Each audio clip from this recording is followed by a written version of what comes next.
Magandang araw sa inyong lahat. Mga giliw naming taga-pakinig. Muli po mga kaibigan, narito na po ang pagpapatuloy at ikatlong yugto ng liham kasaysayan na ipinadala ni Richelle dito sa ating dulang. Love and Memories.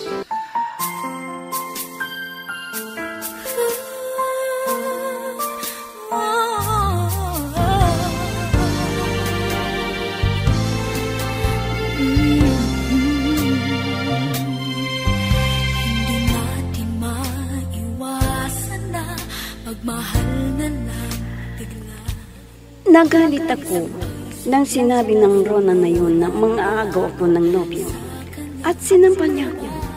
Kaya gumanti rin ako sa kanya. At napagalitan kami niya sa Ryan at sinabing dalhin ko ang mami para makausap ni Sir. Pero natakot ako dahil may sakit si mami. Minsan, isa ko pang manliligaw ang kumausap sa akin.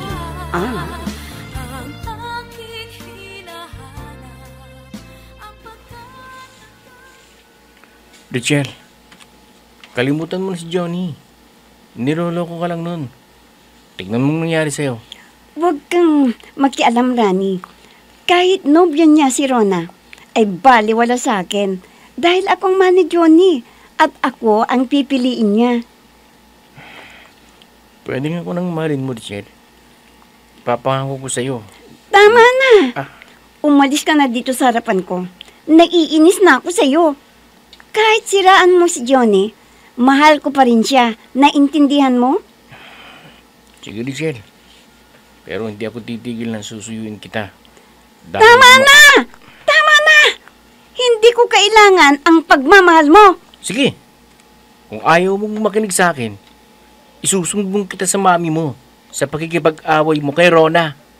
Rani! Sige, alis na ako. Ha? Rani, sandali lang! Rani! Mag-uusap muna tayo! Rani! Naku, hindi niya ako pinansin. Ano kaya mabuti kong gawin? Kailangan na hindi malaman ni Mami ang nangyari na nakipag-away ako kay Rona. Anong gagawin ko? Ano?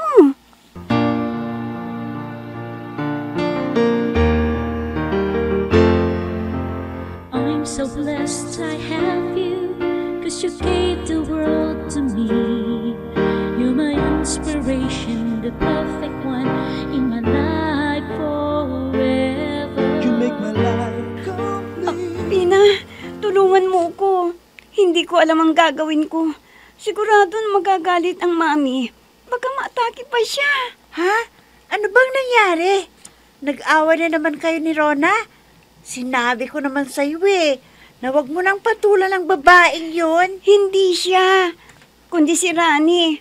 Nagkausap kami kanina at sinabi niya na putulin ko na ang relasyon namin ni Johnny at ipinipilit ang sarili niya. Anong problema dyan? Diba, sinabihan mo na hindi mo na siya gusto? Oo, Bes. Pero pag hindi ko raw hiniwalayan si Johnny, ay isusumbong ako sa mami ko na nakipag-away ako dahil sa lalaki. Ano? Bes, malaking problema yan pag nalaman ng mami mo ang nangyari. Yun na nga, Bes. Paano ito? Hindi ko alam kung ano idadahilan ko kay mami. Ano pa? Di wag mong aminin na may nobyo ka na. Sabihin mo na pinagsesilusan ka niya. Naging partner mo sa GS prom natin, okay? Tama ka, friend. Salamat sa iyo, ha? Ngayon ay alam ko na ang idadahilan ko. Kung sakaling magsumbong si Rani kay Mami, sasabihin ko na nanliligaw, pero binastad ko siya. Di ba tama yun?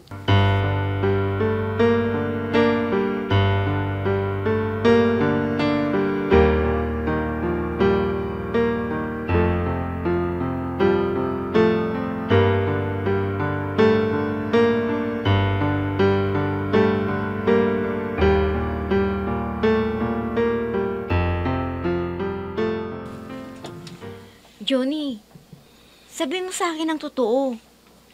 Sino sa amin ang babaeng yun ang tunay mong mahal? Ano? Pati ba naman yan tatanungin mo pa? Siyempre ikaw. Dahil nauna ka dito sa puso ko. Ha? Nakakainis nga eh. Dahil sinasabi sa mga kaibigan niya na ipinipilit na siya ang mahal mo. Naku, Rona. Pwede bang huwag mo nang pansinin ang Rachel na yan? Para alam mo, palipasin ko na lang yung oras na yon. Ha?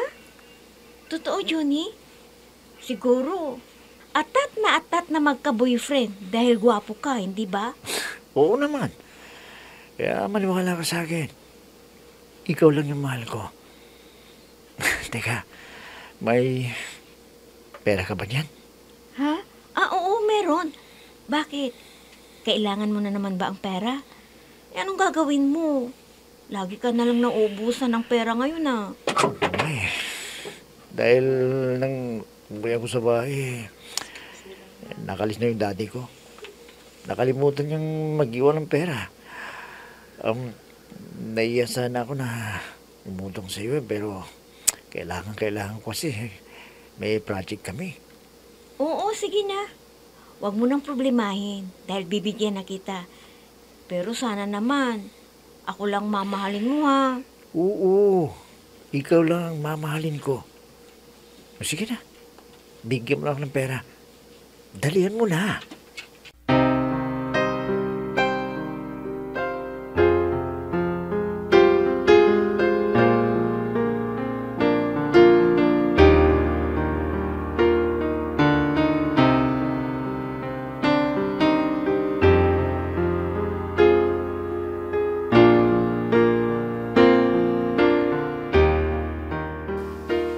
Dalang linggo na kaming hindi nagkikita ni Johnny.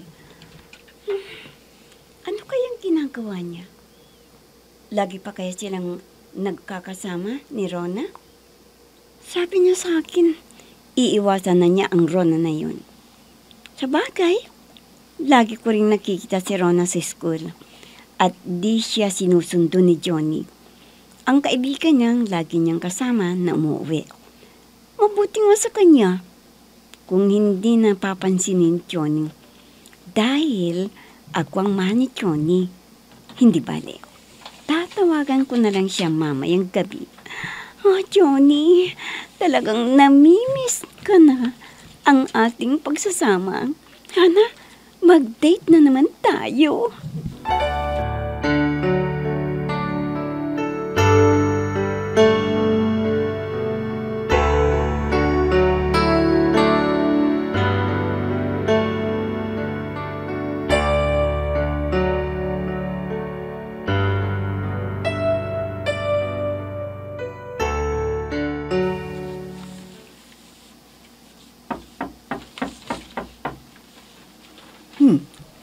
May kumakatok. Sino kayang dumating? Baka yung kaibigan ni Rachel. Sandali lang, nariyan na.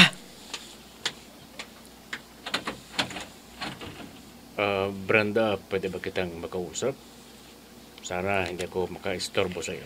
Hindi naman. Halika, pumasok ka, pinsan. Mukhang may problema si Rachel, maupo ka muna para makapag-usap tayong mabuti. Salamat.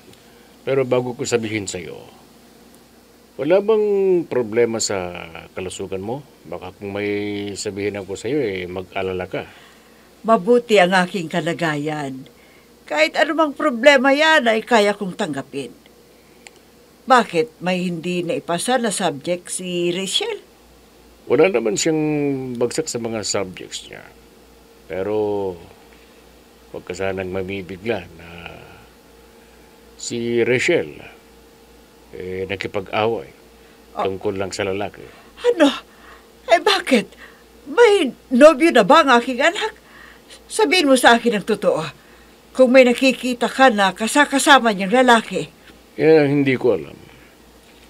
Wala siyang inamin sa akin. At sinabi na pinagseselosan daw siya. Pero ang gusto ko, pagsabihan mo siya ng mahinahon. Huwag mo sanang pagalitan. Dahil alam mo naman ang mga kabataan ngayon, rebelde sila. pag may sinabi ka na hindi nagustuhan. Oo, pinsan. Huwag kang mag-alala. Ako na ang bahala sa kanya. Wala kasi siyang sinasabi sa akin na nakipag-away doon sa school. Sige, kakausapin ko siya pag uwi niya mamaya. Araw-araw na lang pinapayuhan ng sarili na kaya ko pa lahat, pwede pa magagandang alaala. Dito ko siya hihintayin sa may tirasa. Dahil mahangin at magiging kalmado ako. Huwag ko lang mahalata na nagsisinungaling siya. Bakit hindi niya sinabi ang nangyaring yon? Dahil mabibisto ko na may nobyo na siya. Ganun ba? Umanda ka ngayon, Rachel. Ayan na siya. Kailangan na makausap ko siya. Rachel, mabuti naman at maaga kang umuwi. Bago ka pumasok sa iyong kwarto, mag-usap muna tayo sandali. Bakit po, Mami? Parang seryoso yata ang sasabihin niyo sa akin. Tungkol po ba sa niyan? Pwedeng bukas na dahil napagod ako. Kailangan nating mag-usap ngayon. Dahil may nakarating sa akin tungkol sa'yo. Mami? Hayop ang Rani na yun. Sigurado ako na siya ang nagsumbong kay Mami. Totoo bang nakipagsabunutan ka doon sa school nyo? At ang dahilan ay lalaki? Ha? Ay, kuwan po, Mami. Hindi, totoo yan. Masakit lang ang loob ni Rani dahil hindi ko tinanggap ang inaalay niyang pag-ibig. Wala din ako magagawa dahil bata pa ako eh. Pero pinipilit niya, sagutin ko siya. Hindi ko kilala ang sinasabi mong nagngangalang Rani. At hindi siya ang nagsumbong. Ha? Kung hindi si Rani, sino ang nagsabi ng chismis na yan, Mami? Sino pa? Di ang mismong guro mo. Ang pinsan kong si Sir Ryan. Ang lagdi-lagdi mo. Kung gusto mo nang makipag-asawa, tumigil ka na dyan sa pag-aaral mo para hindi sayang ang ginagastos ko sa'yo. Hindi mo na naisip ang hirap ko sa'yo at mga sakripisyo ko para lang makapag-aral ka lang. Nangako ka sa akin, hindi ba? Pero nagsinungaling ka! Sinungaling ka!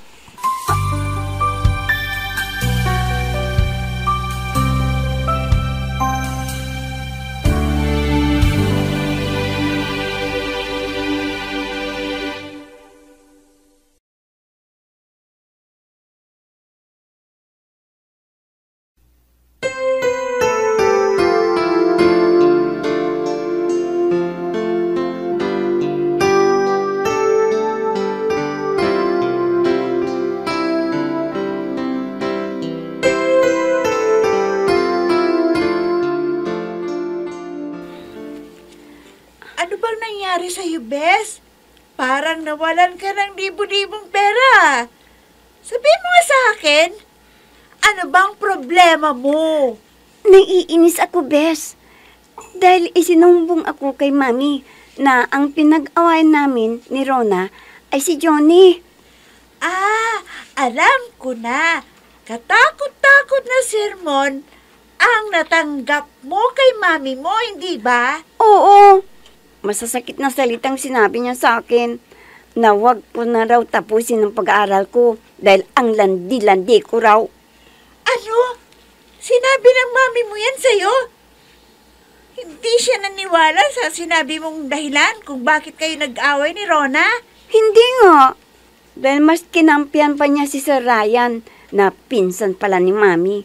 Kaya pala, lagi niya akong pinangangaralan. Ano na gagawin mo ngayon? Hindi ka na ba papasok?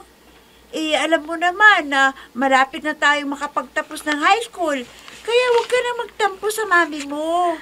Pero galit na galit sa akin si Mami. Hindi niya ako iniwanan ng perang baon ko eh. Buti na lang at may pera pa ako. Sige, sabihin mo sa akin ngayon, anong gagawin mo? Galit ka pa rin ba sa mami mo? Sabihin mo sa akin. At ano na ang plano mo sa buhay mo? Alam mo, Pina, ang plano ko maglalayas ako para mabigyan ng leksyon ang mami. Bahala niya siya sa buhay niya. Huwag mong gawin yan. Wala ka pang trabaho eh. Paano mo bubuhayin ng sarili mo? Sige nga, sabihin mo sa akin. Basta, bahala na ako sa sarili ko. Mamaya ko naisipin kung ano ang gagawin ko.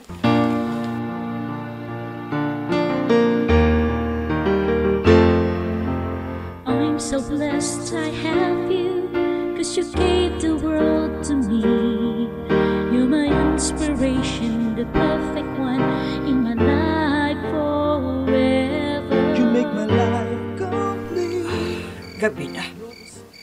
Pero hanggang ngayon, di pa umuwi si Rachel. Saan ba nagpuntang babaeng yun? Naglalakwat siya na hindi siya nagpapaalam sa akin.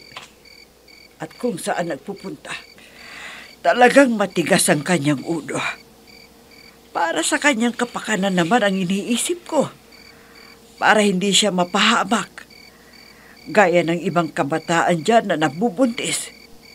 Pero iniiwan lang sila. At yun ay ayokong mangyari kay Rachel.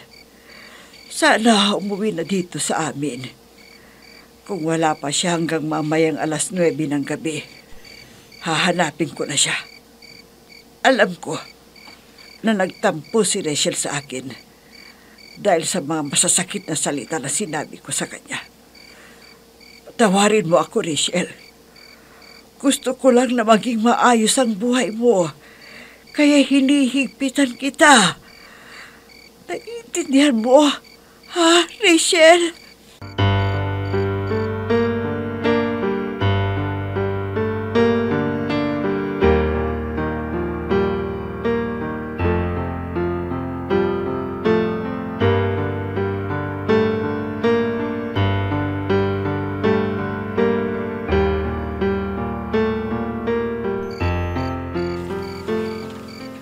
O pinsan, bakit ka napasugod? Gabing-gabi na. Ano bang kailangan mo? May itatanong lang sana ako sa iyo, pinsan. Pumasok ba sa klase niya si Rachel? Oo naman. Bakit ba pinsan? Hinahanap mo ba siya? Hindi pa ba umuwi? Oo. Kaya pumunta ko rito para malaman kung may number ka ng mga kaibigan niya at mga kaklase. Baka sakaling nandoon yung aking anak. Sige, sandali lang. At kukunin ko yung notebook na pinagsusulatan ko. Teka, ano bang nangyari? Pinagkalitan mo ba? Sabi ko naman sa'yo na pagsabihan mo lang. Alam mo, matampuhin si Rachel. Kaya hindi siya umuwi. Baka nasa kaibigan niya, doon natulog at mapapalipas ng sama ng loob. Kung sakaling nandoon sa kaibigan niya, pupuntahan natin. At yung lalaking sinasabi niya sa akin na nobyo niya, baka may relasyon na silang dalawa. Oo, pupuntahan natin lahat ng kaibigan at kaklas niya.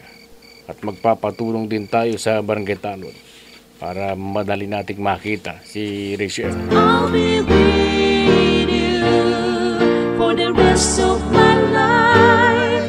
From the bottom of my heart I will. I'll always be with you.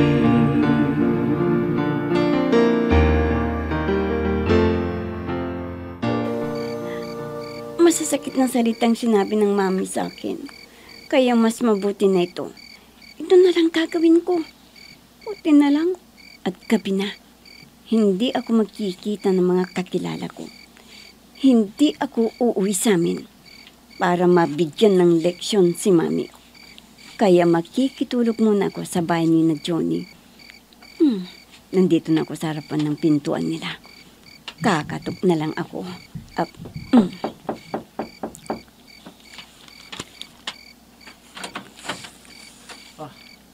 Sino ba yung... Ewan pala siya. Tamang-tama.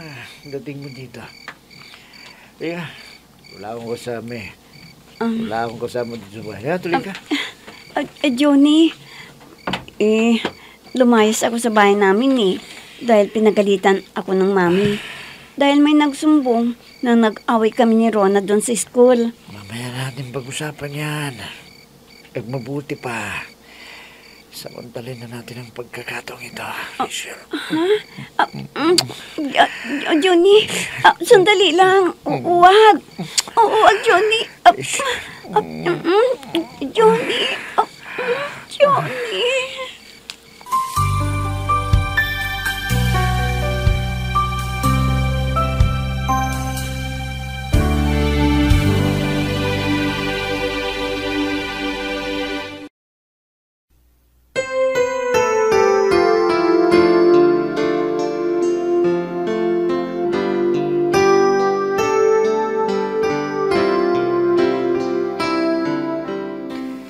Ano kaya ang kahihinatnan ng paglalayas ni Rachel?